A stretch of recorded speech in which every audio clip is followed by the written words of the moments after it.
The name is 90, the XF90. You know, I've heard rumors claiming that the technology inside this lens can be linked to Area 51 and the Roswell incident. Secret agent stuff. Because we're talking about an out-of-this-world lens. My sources even claims that the coating of this lens actually contains drops of secret alien body fluids. But you haven't heard this from me.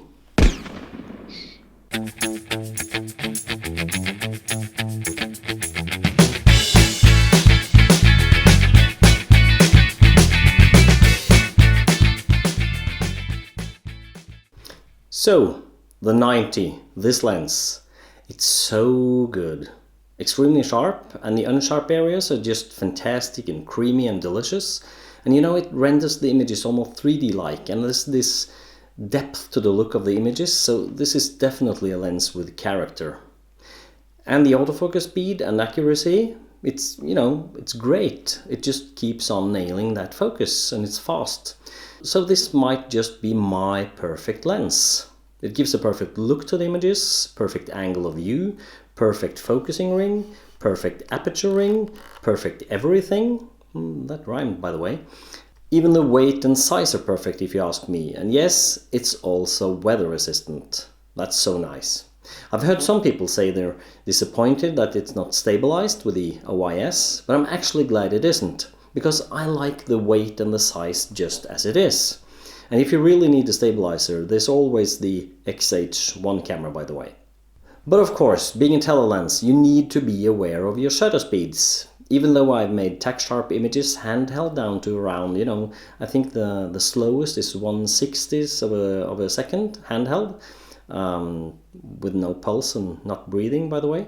But I always try to be at 1/400 or faster, to be just to be on the safe side.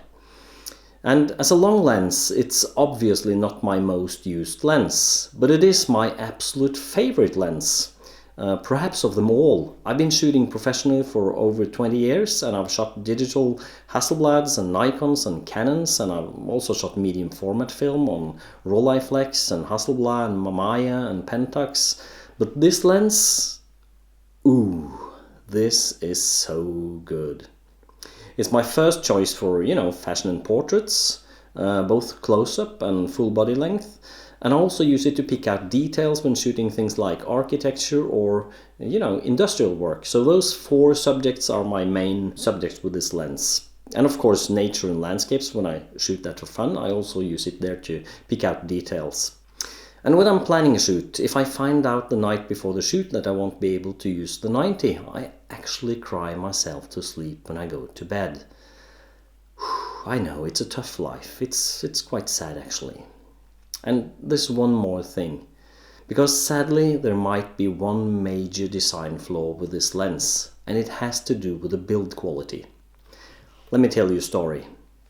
I was teaching a workshop, and I carried my X-T2 with an XF90 lens in a Spider Holster Pro belt, and I was hanging there in the belt, ready for action on my right hip, when suddenly my feet slipped sideways to the left. I was surprised. Did someone push me, trying to get me out of the way? What happened? Well, truth is, I walked outside the gravel path, and I fell and I landed on the camera and lens just like this, Boom. Believe it or not, the lens and the camera broke. Not just a part, but they broke.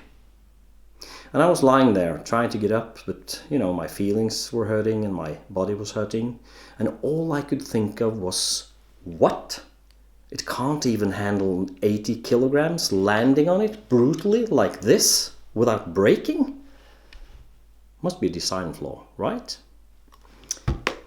Or, well, perhaps not. I mean, it was kind of embarrassing, really. I had to contact Fujifilm. I had to tell them I had been a clumsy idiot, smashing a great lens and a camera. Not the most elegant thing I've done, by the way. Even though a few of the participants told me that, at least I landed gracefully, they said, during the fall. So, at least so I've been told.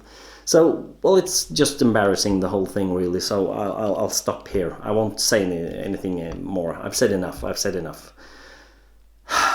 But I'll be back with another lens and another video. So until then, have a great day. Bye.